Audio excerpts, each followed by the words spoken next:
सारे वर्ड्स बोलते हो ना, तो जो स्पीकर्स रहते हैं उनके कंधे पे बोझ बढ़ जाता है परफॉर्म करके दिखाने की। और आज का ये जो हैंग आउट है ना, उसमें तो एक से एक सब लीडर्स है धुरंधर। और आई थिंक मेरा आखिरी ये है टॉपिक से। तो मैं वो सारे सेशंस अटेंड कर रहा था और मैं सोच रहा था यार, अब तो मतलब इतने अच्छे सेशंस का एंड कितना अच्छा होना चाहिए ना, कितना।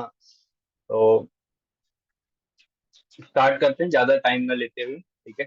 और गुड आफ्टरनून एवरीवन। नाम है उमेश यादव, प्रोफेशनली एक फार्मासिस्ट हूँ और एक हॉस्पिटल फार्मेसी को रन करता हूँ, और साथ में इस अपॉर्चुनिटी को पूरी फैमिली के साथ बिल्ड करता हूँ। और आज का जो मेरा टॉपिक है उसके लिए मैं एक पीपीटी के थ्रू जाऊंगा। और मनीष सर से रिक्वेस्ट करूंगा कि वो पीपीटी शेयर करेंगे।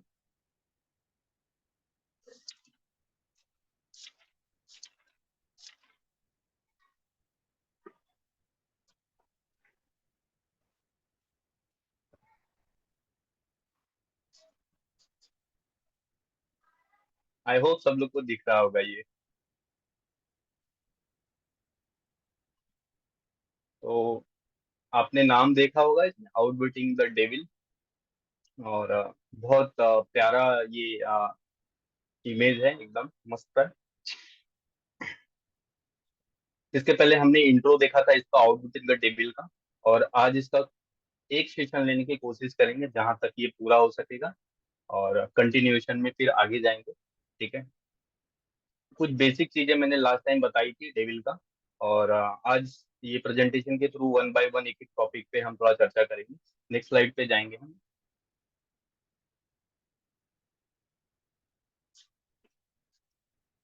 डेविल ना, डेविल।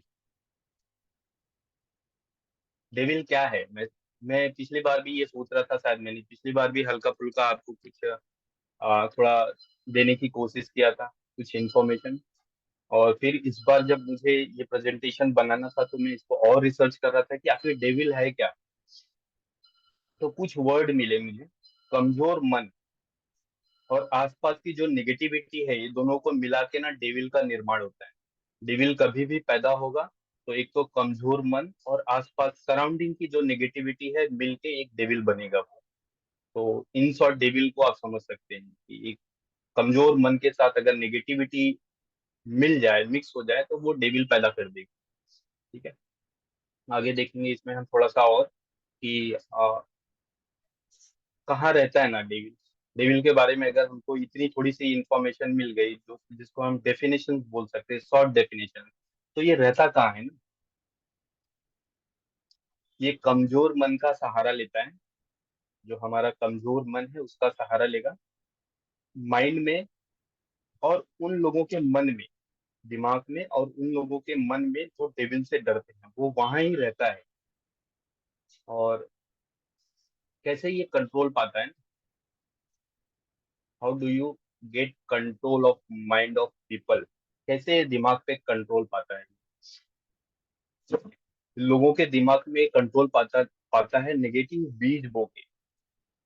एक बार उसने नेगेटिव आइडियाज या नेगेटिव सीड दिमाग में बो दिए, तो जैसे जैसे वो जर्मिनेट होगा, ग्रो होगा, डेविल का निर्माण होगा या डेविल का एक्सपांशन होगा।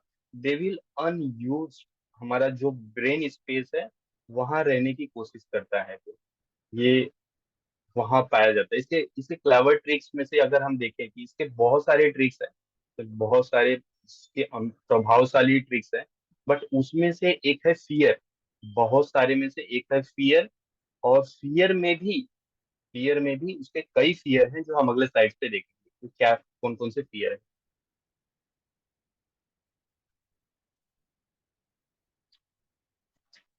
Sir next slide.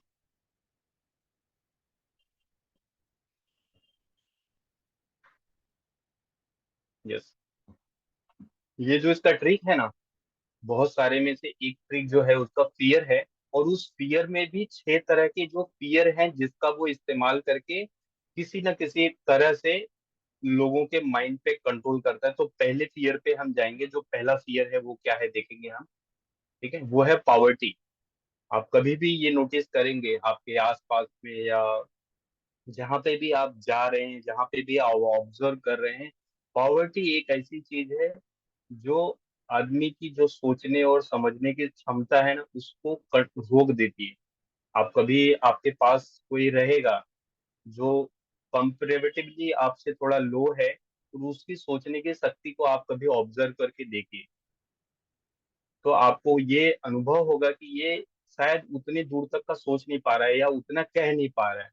क्यों? क्योंकि उसका पॉकेट अलाउ नहीं कर रहा है, उसकी सेल्फ इमेज इतनी लो है, उसकी गरीबी के कारण। सेकेंड फियर जो है, हम अगर देखेंगे, जो लोगों को डराता है वो है क्रिटिसिज्म। कभी कभी आपने ये नोटिस किया होगा कि आप सही चीजों पे भी बेबाकी से बोल नहीं पाते, क्योंकि आपको डर होता है कि लोग आलोचना करेंगे, लोग क्रिटिसाइज करेंगे, लोग लोग क्या कहेंगे। डिसीजन राइट है, आप सही भी हो, लेकिन फिर भी दिल में दबा के रह जाते हो। और इसको दूसरे एंगल से भी देख सकते हैं कि हम कभी कभी कदम नहीं उठाते।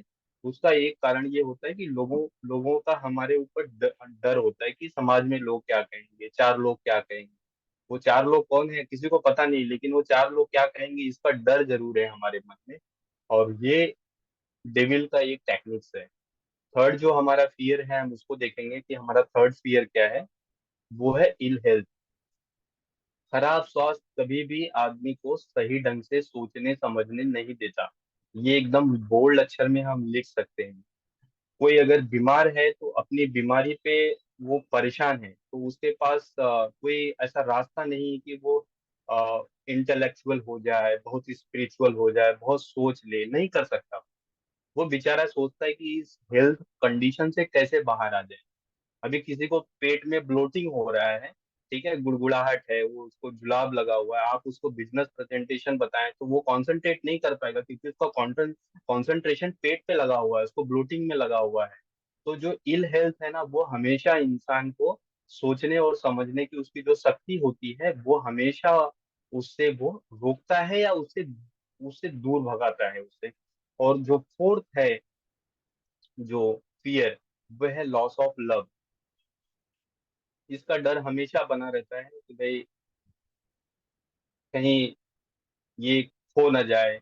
और लॉस ऑफ लव में हम हस्बैंड वाइफ का ही नहीं देख सकते, बाकी चीजों का भी देख सकते हैं। बाकी चीजों, लोगों से जो हम प्यार करते हैं, फैमिली में किसी माँ बाप से प्यार करते हैं, या कोई ऐसा दोस्त है जिसके साथ हमारा अच्छा रिश्ता है, उसके साथ हम अच्छे संबंध है, तो कभी कभी वो लॉस ऑफ लव जो है ना फैक्टर, इतना हमारे दिमाग पे हावी हो जाता है कि हम उसको सामने से कह भी नहीं पाते कि यार ये शायद गलत है, ये तू जो कर रहा है ना, ये शायद इसमें करेक्शन कर सकता है या इस तरह से कर सकता है। हम उसको बता भी नहीं पाते, क्योंकि हमको डर होता है कि ये हमसे नाराज हो जाएगा, हमसे दूर हो जाएगा। ठीक है। ऐसे बहुत सारी चीजें हैं जो हमको ये डेविल वहां पे हमको हमको पता है चीजें गलत है, लेकिन हमको उनके साथ में खड़ा रहने पे मजबूर करेगा, क्योंकि अगर हम बताएंगे तो हम उनके अगेंस्ट हो जाएंगे, उनके खिलाफ हो जाएंगे। इसलिए हम उनके साथ में थोड़ा मन मार के खड़े हो जाते हैं, बट हम कहीं ना कहीं ऑब्जर्व करते हैं कि वे सामने वाला गलत है। ठीक है। और अगले फियर पे अगर हम जाएंगे तो वो है ओल्ड एज।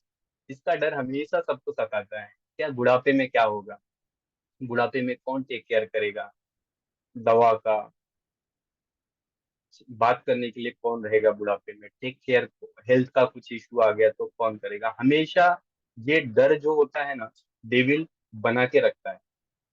हालांकि ये इमेजिनरी होता है, ये फैक्चुअल नहीं होता है, ज्यादातर हमारे दिमाग में ही ये रहता है। बट डेविल को उससे फर्क नहीं पड़ता कि आप इमेजिनरी कर रहे हो या फैक्ट हो, ये फैक्ट बेस है, उससे कुछ उसको लेना देना है। उसको तो सिर्फ फियर इंड्यूस्ड जो उसके तरीके हैं वो इस्तेमाल करने हैं। और लास्ट वाला जो है वो है डेथ, जिससे सारे लोग डरते हैं। ओल्ड एज के बाद अगर हम कोई और डर की बात करें, और खास करके ओल्ड एज वालों, कोई इंसान है, उससे अगर मरने की बात करो तो सबसे ज्यादा वो चिढ़ता है और घबराता है और कभी कभी डांटता भी है। क्यों? क्योंकि उसको ज्यादा डर है। वह अब तो समय आ गया, एक सर्टेन टाइम के बाद तो जाना सबको है, वो तो पता है। लेकिन इसका डर हमेशा लोगों को सताता है। और उस जो ये जो दिमाग में डर है ना, ये 6 डर, ये कहीं ना कहीं इंसान के पर्पस से, उसके मकसद से, उसके सोचने की शक्ति से उसको डिरेल कर देते हैं, उसको भटका देते हैं। और इस ऑथर ने डेविल से पूछा कि ये 6 फियर में से सबसे सुपर मोस्ट फियर कौन सा है। तो उसने बताया पहला और आखिरी, पॉवर्टी एंड डेथ। ये दोनों ऐसे फियर हैं, दोनों पॉवर्टी एंड डेथ, जिसका डर हर इंसान को कभी न कभी, कभी एक कभी कॉम्बिनेशन में, कभी न कभी इंसान को आया ही है। और जब वो डर आता है तो वो डेविल उनको अपने कब्जे में लेने की कोशिश जरूर करता है, अपने गिरफ्त में लेने की जरूर कोशिश करता है। ठीक है। जैसे मैंने बताया, डेविल को फर्क नहीं पड़ता कि आपका डर काल्पनिक है और या रियल है। उसके लिए वो डर उतना ही रियल है, जो रियल वाले डर है और काल्पनिक, उसमें उसको कोई डिफरेंस नहीं है। आपका अगर रियल डर है तो भी उसके लिए उतना ही इम्पोर्टेंट है जो आपके लिए काल्पनिक है। शायद आप फ्यूचर में किसी डर को लेके सोच रहे हो, डेविल के लिए उतना ही इम्पोर्टेंट वो भी है। ठीक है। और अगर हम आगे देखें कि ये एनिमीज, ठीक है, एनिमीज में हमारे एनिमीज की नहीं बात कर रहे हैं, हम बात कर रहे हैं डेविल का एनिमीज कौन है। डेविल किससे डरता है, उसका कौन एनिमी है। तो ऑथर को वो बताता है, क्योंकि ऑथर ने उससे क्वेश्चन किया है और डेविल यहाँ पे आंसर दे रहा है। ऑथर बताता है कि जो थिंकर होते हैं ना, जो सोच सकते हैं, कौन है ग्रेटेस्ट एनिमी डेविल का। तो जो सोच सकते हैं, जिनके पास सोचने की शक्ति है, राइट थिंकर हैं, वो डेविल के एनिमी। एग्जाम्पल के थ्रू मैं बताने की कोशिश करूंगा। ठीक है। एग्जाम्पल ये है कि किसी ने सपोज आके मुझे कहा, ठीक है, कि फला आदमी ने तुम्हारे बारे में ऐसा कहा। तो अगर मैं डेविल ड्रिवन होऊंगा तो मैं क्या करूंगा, उस पर एक्शन रिएक्शन स्टार्ट कर दूंगा। लेकिन अगर मैं उस पर विचार करूंगा, उस पर मैं सोचूंगा कि यार ऐसा क्यों कहा, या ऐसा क्यों कह सकता है, फिर ये आके मुझे क्यों बता रहा है ये सामने वाला। तो जब मैं इस तरह से सोचूंगा तो मैं उस डेविल के प्रभाव से बाहर आ सकता हूँ। और अदरवाइज मैं जब किसी ने कुछ कहा और मैं उस पर इंस्टेंट रिएक्शन कर गया, तो समझ लो डेविल के कब्जे में हूँ।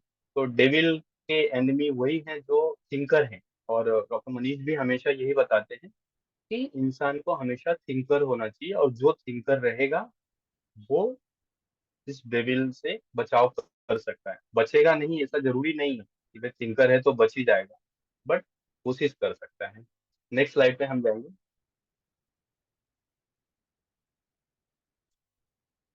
Drifting with the devil, devil के साथ। इसका अगर हिंदी में मैं देख रहा था, तो इसका हिंदी में था भटकाओ कमजोर मन के साथ। और ड्रिफ्टिंग विद द डेविल का आगे की स्लाइड पे हम जब जाएंगे तो वहां पे देखेंगे कि इन डेविल के पास ना अलग अलग सीक्रेट प्रिंसिपल्स हैं। जैसे इसमें लिखा हुआ है सीक्रेट प्रिंसिपल ऑफ हैबिट्स। तो ये सीक्रेट प्रिंसिपल के थ्रू क्या करता है, माइंड पे कंट्रोल करता है। और उसका पहला प्रिंसिपल जो है वो है हैबिट्स। ये हैबिट्स मीन्स आदत, प्रिंसिपल मीन्स सिद्धांत।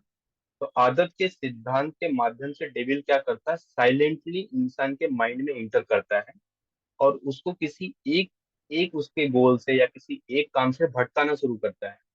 और इंसान जब किसी एक काम या किसी एक पर्पस से भटकना शुरू हो जाए, ड्रिफ्ट होना शुरू हो जाए, तो वो दूसरे तीसरे चौथे से भी हो ही जाएगा। तो डेविल का ये एकदम वेपन्स है कि पहले इसको हैबिट्स लगाओ किसी एक चीज में ड्रिफ्ट होने में, इसको भटकाव का कोई एक आदत लगाओ। एग्जाम्पल के लिए कुछ भी पकड़ लो। जैसे से एग्जाम्पल्स की हमको रोज अ, पढ़ना चाहिए, 2-3 पेजेस पढ़ने चाहिए। तो वो क्या करेगा, उसको हैबिट लगाएगा कि ठीक है, कल पढ़ लेना, परसों पढ़ लेना। तो यहाँ से उसको हैबिट लगी कि भाई बाद में कर लेंगे, और वहां एक हैबिट उसकी बन गई न पढ़ने की हैबिट, क्योंकि वहां से वो भटक रहा है। तो बाद में उसको दूसरी हैबिट्स लग जाएंगी। आज जो भी चीजें उसको इम्पोर्टेंट है वहां से वो भटकना शुरू कर देगा। और वे कौन कौन से रास्ते हैं ना, कौन कौन से तरीके हैं जहां से पीपल्स भटक सकता है, तो मैंने कुछ नोट डाउन किया है यहाँ पे। लोगों को भटकाने के लिए डेविल के पास बहुत सारे तरीके हैं, और वो इतना चालाक है कि थोड़े थोड़े ही जो ट्रिक्स और आइडियाज हैं ऑथर्स को दे रहा है इंटरव्यू में। तो जो खुद के बारे में नहीं सोचते या बहुत कम सोचते हैं, एक उसका ये तरीका है लोगों को भटकाने का। एक तो अपने बारे में कम सोचना या बिल्कुल नहीं सोचना, ये भटकने का एक रास्ता है, एक तरीका है उसके लिए। दूसरा दूसरा है जो अपने मन के बाहर की स्थितियों से प्रभावित होता है। सरकमटेंसेस उसको प्रभावित करते हैं आसपास के, और उसके नियंत्रण, उसके कंट्रोल में होता है, उसके ऊपर से लाइक एग्जांपल्स अगर हम देखें कि रिमोट कंट्रोल, बाहर से कोई उसके मन को, आ, उसके हाव भाव, उसके चीजों को कंट्रोल कर रहा है, तो वो समझ लो ड्रिफ्टिंग की कंडीशन में है, या हैबिट ऑफ ड्रिफ्टिंग उसको लग रही है। जो खुद सोचने की परेशानी नहीं उठाता। बहुत सारे ऐसे आप लोग देखे होंगे, जब कोई काम आता है, कोई प्रॉब्लम्स आता है, तो उसको बैठ के सोचते नहीं, किसी न किसी को कॉल लगा देते हैं। अच्छा तू बताइए, हाँ इसके बारे में तू क्या बोल रहा है, अरे मुझे ऐसा करना था, मतलब कोई भी उनका ही काम रहेगा। तो वो सिंपली 10 मिनट 5 मिनट खुद के दिमाग को चलाने की कोशिश नहीं करेंगे, सोचने की कोशिश नहीं करेंगे। रेदर वो किसी को कॉल लगा देंगे। ये नहीं बोल रहा हूँ कि वो गलत करते हैं, सजेशन ले सकते हैं, ऐसा नहीं है। लेकिन पहले खुद तो सोच लो, पहले तो खुद तो इसके बारे में इंफॉर्मेशन ले लो, उसके बाद आपको कुछ इसमें सजेशन चाहिए, करेक्शन चाहिए, तो आप किसी को कॉल लगा सकते हो। तो डेविल डेविल क्या करता है, उनको ऐसी आदत लगाता है कि खुद मत सोचो, बना बनाया पका पकाया कहीं से ले लो। और उनके बारे में डेविल ज्यादा सोचता है, अगर वो खुद नहीं सोचते हैं तो। और एक एक और इसका वे है, लाइफ जो है, ड्रिफ्टर जो है, जो ड्रिफ्टर है, ठीक है, उसकी लाइफ में जिंदगी, उसकी लाइफ जो उसको जो परोस दे, जो पटक दे उसके सामने, वो एक्सेप्ट कर लेगा बिना विरोध के, बिना ये सोचे कि नहीं यार शायद इससे बेहतर हो सकता है, शायद इससे अलग हो सकता है, शायद इसको मैं चेंज कर सकता हूँ, नहीं जो दे दिया उसको एक्सेप्ट कर लिया। तो ये सारे बेस हैं ड्रिफ्टिंग के। और भी बहुत सारे हैं, लेकिन हमने कुछ यहाँ पे कवर करने की कोशिश की। नेक्स्ट स्लाइड पे जाते हैं। नेक्स्ट स्लाइड और भी इमेजिंग है, इसी इसी उसमें सेकेंड बेस्ट ट्रिक्स। एक्चुअली ये सेकेंड बेस्ट ट्रिक जो है ना, जब वो बताता है सेकेंड, आप जब इस बुक को पढ़ेंगे आगे चल के कभी भी, तो आप देखेंगे कि वो जल्दी अपने सीक्रेट रिवील नहीं कर रहा है। उसको, ऑथर्स को कई क्वेश्चंस, उसको सवाल करने पड़ते हैं, तब जाके वो ये सेकेंड बेस्ट ट्रिक्स पे आता है। ठीक है, और सेकेंड बेस्ट ट्रिक्स का नेक्स्ट स्लाइड पे हम जाएंगे, नेक्स्ट स्लाइड।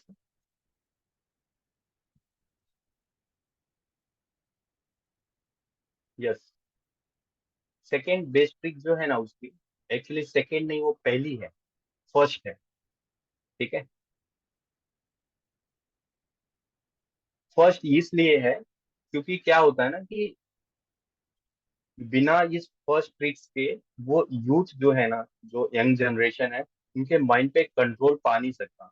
और ये सेकेंड ट्रिक क्या है, ये है destroying the habit of thinking. जो यंग जनरेशन है, या यंग बच्चे हैं, या जो नए हैं, उनकी जो हैबिट है, थिंकिंग की हैबिट्स है, उसको डिस्ट्रॉय कर देना। और वो डिस्ट्रॉय करने में बहुत बार इन लोगों का बहुत मदद होता है, डेविल को। डेविल की ये लोग हेल्प करते हैं, जिनका यहाँ पे मेंशन किया हुआ है, आप नोट डाउन कर रहे होंगे। Parent, teacher and religious leader. ठीक है, ये बहुत कंट्रोवर्शियल स्टेटमेंट है, इसीलिए शायद इस किताब को छपने में 72 साल लग गए।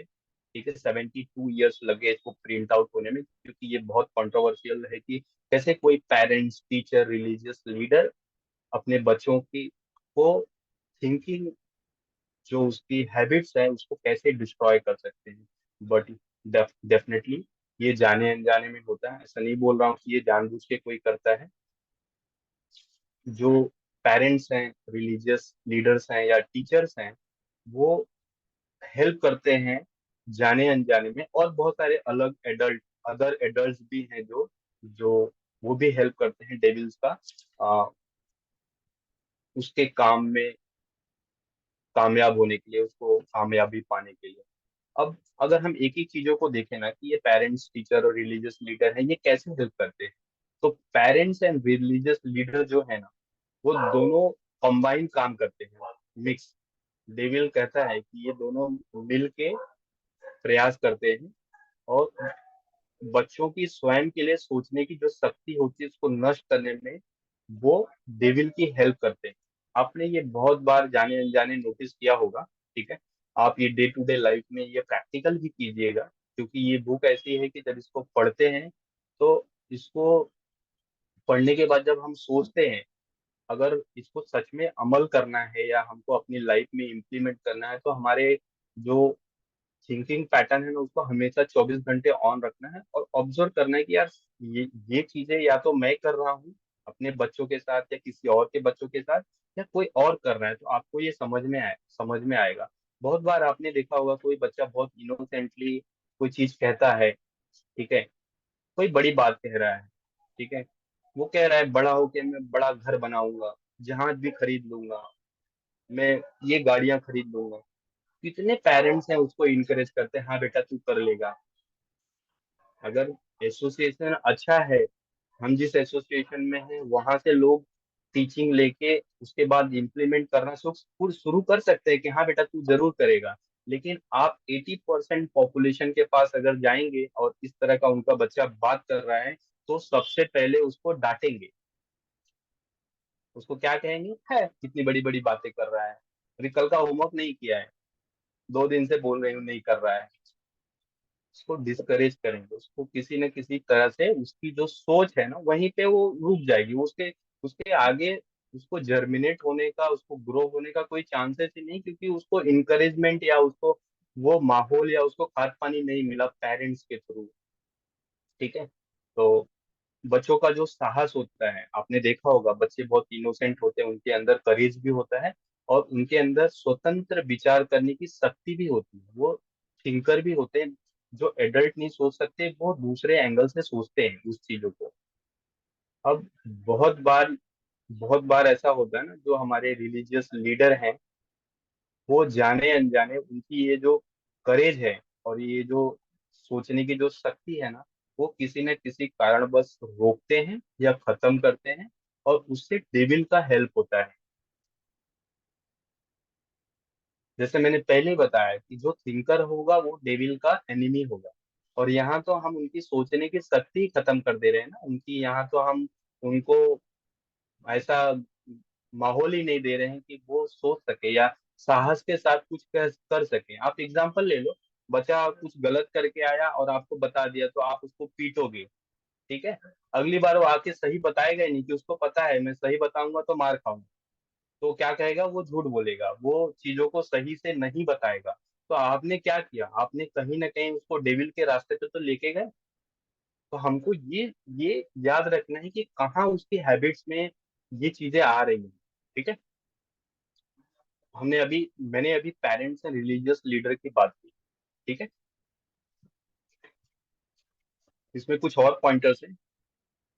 हाँ, और कैसे हम डेविल की हेल्प करते हैं। सपोज कोई ऑलरेडी ड्रिफ्टर है, कोई ऑलरेडी भटका हुआ है और वो फादर भी है। तो जब वो भटका हुआ है, वो फादर भी है, तो उसके बच्चे बच्चे को अगर उसने वही ज्ञान दिया, वही अपने उदाहरण दिए, वही तरीके सिखाए, तो बाई डिफॉल्ट वो भी ड्रिफ्टर ही होगा ना उसका लड़का। इसमें कोई बहुत बड़ा समझने की बात, कोई स्टेटमेंट है नहीं। जो खुद गलत राह पे है, अगर उसने वही टीचिंग, वही उदाहरण, वही एग्जाम्पल्स पास ऑन कर दिए, तब तो वो ड्रिफ्टर ही हुआ। तो डेविल का एक तरीका ये भी है कि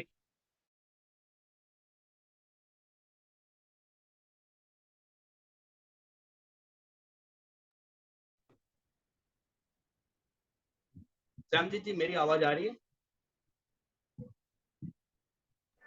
हाँ, आ रही है, आ रही है, अभी आ रही है। आपकी आवाज मुझे नहीं आ रही है, फोन आने की वजह से डिस्कनेक्ट हो गया था। हेलो, आ रही है आवाज? हेलो,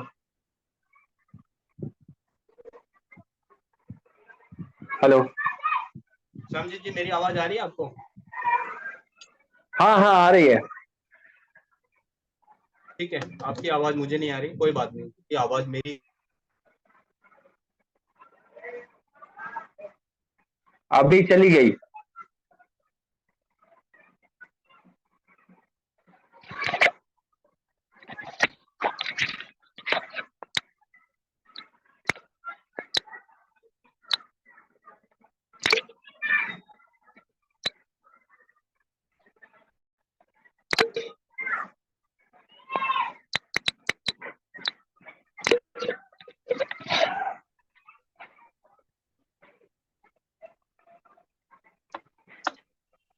श्यामजीत जी, आवाज आ रही है अभी? आ रही है, आ रही है। बरोबर। सुनाई दे रही ये मेरी भी आवाज डेविल आपको? का, आपकी आवाज आ रही है। Okay okay. ये भी डेविल का एक तरीका ही है कि कोई बहुत स्मूथ चीज डाल रहा है तो उसमें कोई खलल डाल दो, उसमें कोई परेशानी तो खड़ी करके रख दो एक। ये उसका ही एक वो है। अब हम टीचर की बात करते हैं। हमने पेरेंट्स रिलीजियस का देखा कि दोनों कंबाइन होके कैसे उनकी हेल्प करते हैं, उनके चीजें मनवाने के लिए, या इम्पोज करते हैं कभी कभी बच्चों पे। उसकी वजह से भी ये होता है। बट टीचर्स का क्या है? डेविल कहता है एग्जाम्पल्स में कहता है वो कैसे कर जो सिखा रहे हैं उससे नहीं जो वो सिखाते हैं उससे हेल्प नहीं करते डेविल की। बट उससे हेल्प करते हैं जो वो नहीं सिखा रहे हैं बच्चों को। बच्चों को जो सिखाना चाहिए वो नहीं सिखा के वो डेविल का हेल्प करते हैं कि कैसे वो आगे चल के एक ड्रिफ्टर बनेगा, एक भटका हुआ बनेगा वो। तो स्कूल सिस्टम में क्या होता है, बच्चों बच्चों को हर चीज की ट्रेनिंग दी जाती है, हर चीज सिखाया जाता है। बट कभी इसके लिए कोई ट्रेनिंग, इसके लिए कोई क्लास नहीं होता है कि माइंड का उपयोग कैसे करना चाहिए और स्वतंत्र रूप से कैसे सोचना चाहिए, इंडिपेंडेंट थॉट्स कैसे डेवलप करें, और माइंड का उपयोग, राइट इस्तेमाल कैसे किया जाए। इसका कोई ट्रेनिंग, इसका कोई सब्जेक्ट नहीं होता है।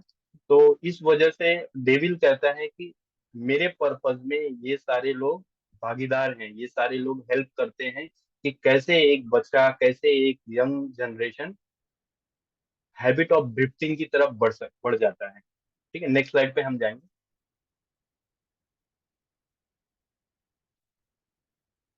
ड्रिफ्टिंग मेथड्स, ये बहुत बढ़िया है। ठीक है, ड्रिफ्टिंग मेथड में ऐसा है कि डेविल ऐसा कहता है अपने उसमें कि हर वो विषय, हर वो टॉपिक्स जिस पे वो ड्रिफ्ट कर सकता है, जिस पे वो भटका सकता है लोगों को, वो इस्तेमाल करता है। उसमें से ये कुछ पॉइंटर्स हैं, बहुत सारे हैं। ठीक है, जिसमें से एग्जांपल्स के लिए उसने ऐसा लिया कि लोग, कुछ लोग हैं जो बहुत अधिक भोजन करते हैं और गलत किस्म का भोजन करते हैं, डिफरेंट, टू मच ईट और रॉन्ग फूड, इतना ज्यादा खाते हैं कि उससे उनको इनडाइजेशन स्टार्ट हो जाता है। और इनडाइजेशन जो है वो लीड टू कॉन्स्टिपेशन वगैरह जो भी हो गया। और वो क्या करता है, वो डिस्ट्रॉय कर देता है पावर ऑफ एक्यूरेट थॉट का। जो एक्यूरेट थिंकिंग, जैसे मैंने पहले भी कवर किया कि इल हेल्थ क्या करता है, तो वैसे ही इस मेथड में जो है एग्जांपल्स है कि कैसे कोई बहुत अधिक अगर फूड ले रहा है, खाना ले रहा है, तो कैसे उसका थॉट जो है वो चेंज होता है, कैसे वो थॉट उसका उस पर इम्पैक्ट जाता है।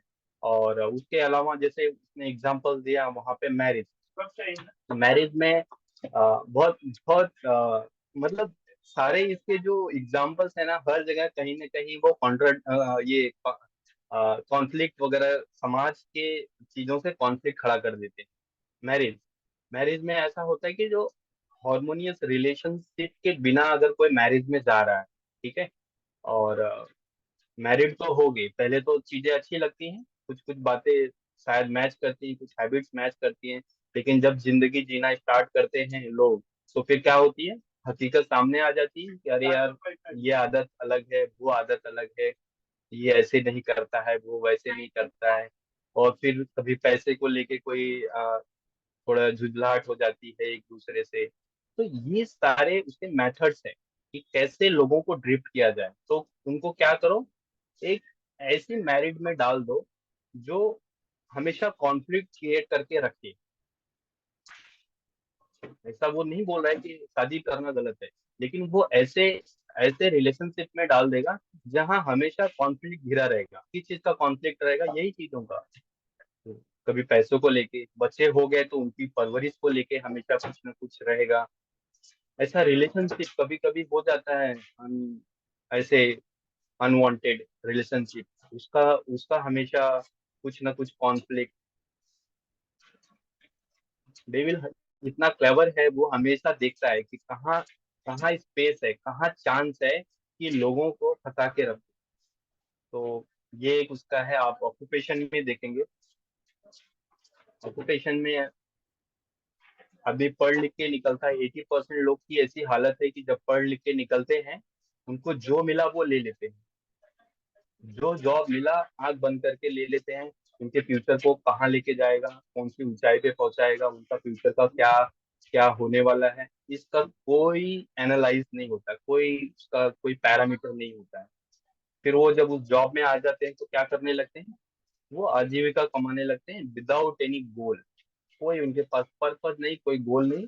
हाँ, उनको पैसे कमाने हैं, वो जॉब पे जाते हैं, पैसे कमाते हैं, फिर जॉब पे जाते हैं, और ये एक रट में फंसे रह जाते हैं।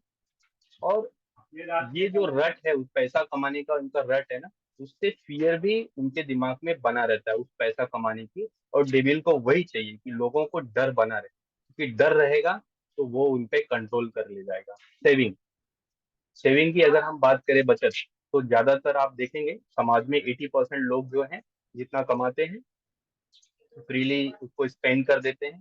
ठीक है, बहुत कम सेविंग होती है, कभी कभी तो नाम मात्र की सेविंग होती है, कभी कभी माइनस में होते हैं वो। तो ये भी एक कारण होता है, जब आदमी के पास कुछ बचत ही नहीं होगा, कोई सेविंग नहीं होगा, तो उसको डर नहीं तो और क्या होगा, उसको हर चीज के लिए उसके पास डर रहेगा कि कल को कोई चीज आके खड़ी हो गई तो उसको कैसे वो हैंडल करेगा। इन्वायरमेंट, वातावरण बहुत रोल प्ले करता है किसी भी इंसान के लिए। इन्वायरमेंट बहुत ही मेजर रोल प्ले करता है। और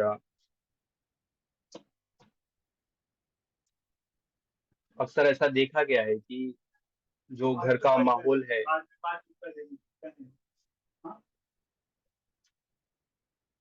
जो घर का माहौल है, या ऑफिस का माहौल है, या कोई रिलेटिव्स के यहाँ का माहौल है, अनप्लेजेंट है। कभी कभी ऐसा होता है अनप्लेजेंट माहौल है, लेकिन आदमी उसमें बना रहता है, कभी कभी मजबूर होता है उसमें बने रहने के लिए। और डेविल का यही काम है कि उस अनप्लेजेंट इन्वायरमेंट में उसको बनाए रखना, क्योंकि वो अगर उसमें बना रहेगा तो वो आगे चल के भटकने की राह पे रहेगा ही, वो ड्रिफ्ट तो होगा ही होगा। तो अनप्लेजेंट इन्वायरमेंट भी एक कारण बनता है ड्रिफ्टिंग का। और लास्ट में है डोमिनेटिंग थॉट्स। नकारात्मक विचार जो होते हैं ना, भटकाने के लिए बहुत इंपॉर्टेंट है। ठीक है ना, जो भी नेगेटिव थॉट्स हैं वो किसी ना किसी गलत राह पे लेके ही जाते हैं। अगर अगर आपने नहीं देखा होगा तो थोड़ा क्लोजली ऑब्जर्व करेंगे, जो निगेटिव टाइप के लोग हैं ना, वो हमेशा किसी ना किसी चीज में बिजी रहेंगे, बिजी हमेशा। तो ये एक डोमिनेंट थॉट जो है वो उसमें निगेटिविटी बहुत मैटर प्ले करता है। अब ये डोमिनेंट थॉट की वजह से कभी कभी वो विवादों में भी फंस जाता है, कभी कभी ना चाहते भी फंस जाता है, दूसरे की गलतियों की वजह से फंस जाता है। तो ये भी एक कारण है ड्रिफ्टिंग का। ठीक है, दूसरा है न्यूज़पेपर, रेडियो, मूवीज, ये सब जो हम देखते हैं, ये भी हमारे दिमाग में वो डोमिनेटिंग थॉट्स पैदा करता है, क्रिएट करता है, या सोचने पे मजबूर करता है, और वो आगे चल के हमको ड्रिफ्ट करते हैं। ठीक है, इसके आगे हम नेक्स्ट स्लाइड पे जाएंगे, और इसी के कंटिन्यूएशन में हम देखेंगे ठीक है। ये जो मेथड्स है उसी के कंटिन्यूएशन में, कि ये जो भटकना है, ठीक है, एक ये बहुत अच्छा।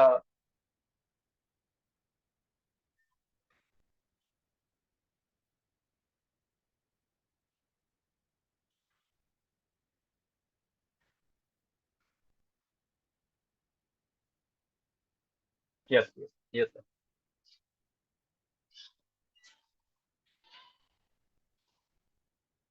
बहुत अच्छा सवाल है ये, कि क्या ड्रिफ्टिंग जो है, जो भटकाव है, किसी जगह से भटक जाते हैं, किसी रास्ते से भटक के कहीं और चले जाते हैं, और ये प्रोक्रास्टिनेशन है, दोनों सेम है। Yes definitely.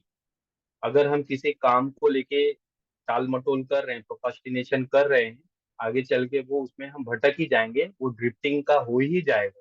तो इसके इसके लिए वो फॉर्मूला टाइप का भी है, आप देख सकते हैं, लेजीनेस है, इंडिफिनेसनेस है, दोनों दोनों को मिलके प्रोकास्टिनेशन होगा, और प्रोकास्टिनेशन ड्रिफ्टिंग की तरफ लेके जाएगा। तो ये सही बात है कि अगर किसी भी काम या किसी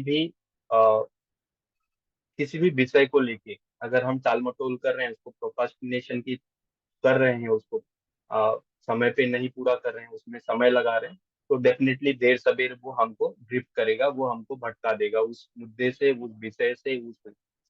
ठीक है। नेक्स्ट स्लाइड पे हम जाते हैं। नेक्स्ट स्लाइड का। यस। ये बहुत अमेजिंग स्लाइड्स है। ठीक है। आप इसमें देख रहे होंगे ना, बहुत सारे रास्ते हैं। टिपिकल ड्रिफ्टर, उसके क्या साइन एंड सिम्टम्स है ना, एक टिपिकल ड्रिफ्टर आप जब देखोगे, यह अपने आप को, जब मैं एनालाइज कर रहा था, जब इस चीजों को पढ़ रहा था, क्योंकि जब मैं इस बुक को पहली बार पढ़ा था तो मुझे ऐसा लगा था कि मैं समझ गया। जब मैं दूसरी बार पढ़ा तो लगा थोड़ा समझा हूं करके, और तीसरी चौथी बार जब मैं इसको थोड़ा सा गो थ्रू किया, तो समझ में आया कि इस बुक में बहुत समझने के लिए है, अभी तक ज्यादा समझा नहीं हूँ, बट जितना समझा हूँ उसको समझाने की कोशिश कर रहा हूँ। तो टिपिकल ड्रिफ्टर के जो साइन एंड सिम्टम्स हैं, अगर वो हम ऑब्जर्व करें या आइडेंटिफाई करते जाएं अपने अंदर या किसी और के अंदर, तो उसको समझ के आइडेंटिफाई कर सकते हैं, और हम एक कंक्लूजन पे पहुंच सकते हैं। तो जो पहला पहला है, इसमें जो पहला साइन एंड सिम्टम्स है वो है, उसके जीवन में मेजर पर्पस नहीं होता। जो ड्रिफ्टर होता है, उसके जीवन में मेजर पर्पस का अभाव होता है। सेकेंड जो सिम्टम्स है, उसमें आत्मविश्वास की कमी होती है। जो ड्रिफ्टर है उसके अंदर आत्मविश्वास की कमी रहेगी, वह काम कभी पूरा नहीं कर पाएगा। वह काम कभी नहीं पूरा कर पाएगा जिसमें उसको विचार और प्रयास की जरूरत रहेगी। वह काम वो पूरा नहीं कर पाएगा जिसमें उसको सोचना पड़ेगा, प्रयास करना पड़ेगा, एफर्ट डालना पड़ेगा, वो पूरा नहीं कर पाएगा। ये ड्रिफ्टर्स की निशानी है। एक ड्रिफ्टर का एक साइन एंड सिम्टम्स ये भी है कि जितना वो कमाता है उतना वो खर्च कर देगा। अगर कर्ज मिलेगा तो थोड़ा और खर्चा कर देगा, तो ये भी एक सिम्टम है, साइन है, एक टिपिकल जो ड्रिफ्टर है उसका। ड्रिफ्टर की एक और निशानी है कि वो किसी काल्पनिक या वास्तविक बीमारी के कारण बीमार होगा। ये भी वो एक साइन एंड सिम्टम्स है। थोड़ा सा शारीरिक दर्द होने पे, थोड़ा सा शारीरिक दर्द होगा तो ऊपर वाले को याद करने लगेगा, इतना मतलब उसके अंदर डर रहेगा कि वो झट से स्टार्ट कर देगा। तो ये भी एक साइन सिम्टम्स है। ड्रिफ्टर का एक और साइन है कि उसके पास कल्पना शक्ति या तो बहुत कम है या तो बिल्कुल नहीं है उसके अंदर। और ये आप इससे भी रिलेट कर सकते हो कि जो आदमी सोच नहीं सकता वो कल्पना कहाँ से करेगा ना।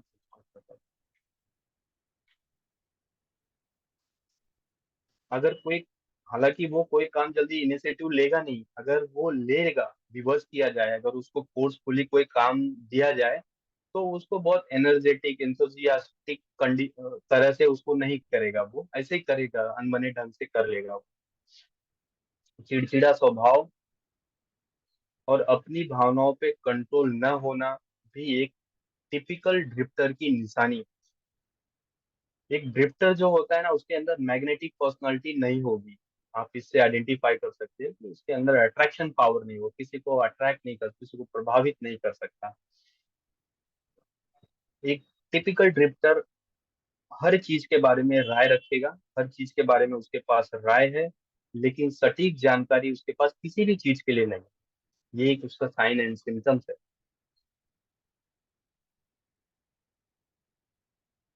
अपने आसपास के लोगों के साथ सहयोग नहीं करेगा, तो ये भी एक ड्रिफ्टर की निशानी है, आप देख सकते हैं। ऑपरेशन नहीं कर पाता वो, ठीक है। एक ही गलती को बार बार दोहराएगा, तो आप समझ जाओ ये ड्रिफ्टर है। और उसको दोहराने के बाद अगर उसे सबक नहीं नहीं ले रहा है, उससे वो असफलता से सीख नहीं रहा, उस फेलियर से सीख नहीं रहा, तो पक्का ड्रिफ्टर है, ऐसा आप समझ सकते हो। ठीक है। ड्रिफ्टर जो होता है नैरो माइंडेड होता है, बहुत छोटी सोच का होता है, और हर मुद्दे पे इनटॉलरेंस होता है, हर सब्जेक्ट पे।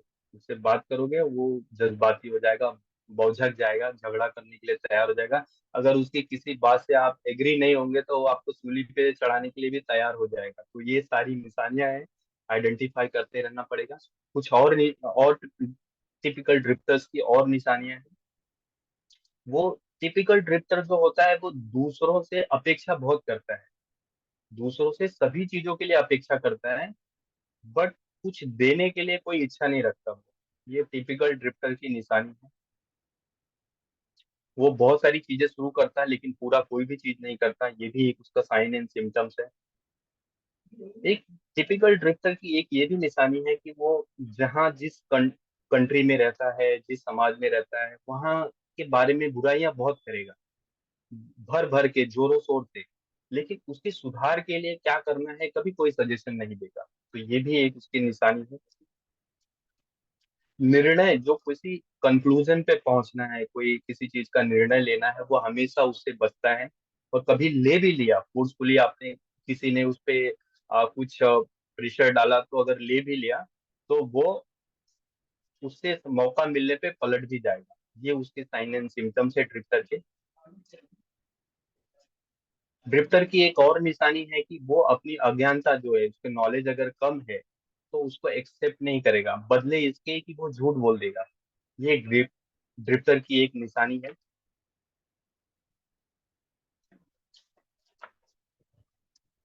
कुछ और पॉइंटर्स हैं। अच्छा, ड्रिफ्टर्स के इतने साइन एंड सिम्टम्स क्यों बता रहे हैं जो ऑथर है या डेविल जो इंटरव्यू में क्यों बता रहा है? क्योंकि ज्यादातर समाज में इस तरह के साइन और सिम्टम जो है, वो जो भटक चुके हैं या जो ड्रिफ्ट हो चुके हैं, उनके पास इस तरह के दिखते हैं। और भी बहुत सारे हैं, डेविल ने तो बहुत मेन मेन पॉइंट्स बताए हैं। उसने एक पॉइंट और बताया डेविल ने कि वो खाएगा बहुत ज्यादा, बट व्यायाम एकदम बिल्कुल, एक्सरसाइज बिल्कुल नहीं करेगा या नाम मात्र का करेगा। ये भी एक टिपिकल ड्रिफ्टर्स की एक निशानी है। और लास्ट लास्ट जो है, संक्षेप में अगर एक ड्रिफ्टर के बारे में बताएं तो वो विचार, ड्रिफ्टर जो है ना, विचार करने से बचने के लिए उतनी कड़ी मेहनत करता है, इतनी कड़ी मेहनत करता है जितना कि दूसरा इंसान एक अच्छा जीवन व्यतीत करने के लिए या प्राप्त करने के लिए जो मेहनत करता है, वही मेहनत, इतनी ही मेहनत एक ड्रिफ्टर करता है। बट वो क्यों करता है? बचने के लिए, विचारों से बचने के लिए, सोचने की अपनी कंडीशन से बचने के लिए। और अभी तो हमने देखा ये टिपिकल ड्रिफ्टर्स की निशानी थी ये सब, ठीक है। आने वाले जब टाइम में हम अगला एपिसोड करेंगे आप इसका कंटिन्यूएशन में, तो नॉन ड्रिफ्टर जो होते हैं, जो जिनको कोई भटका नहीं सकता, जिनको कोई हिला नहीं सकता, उनके क्या साइन एंड सिम्टम्स होते हैं हम वो भी नोट करेंगे। और डेविल के सिर्फ इतने ही हथियार और औजार नहीं है, ये तो हमने खाली दो चार बातें की हैं इसके। इसके अभी और भी बहुत सारे बाकी हैं, जो हम पॉइंट बाय पॉइंट उस पर भी डिस्कशन करेंगे, ठीक है। That's it, and back to the host.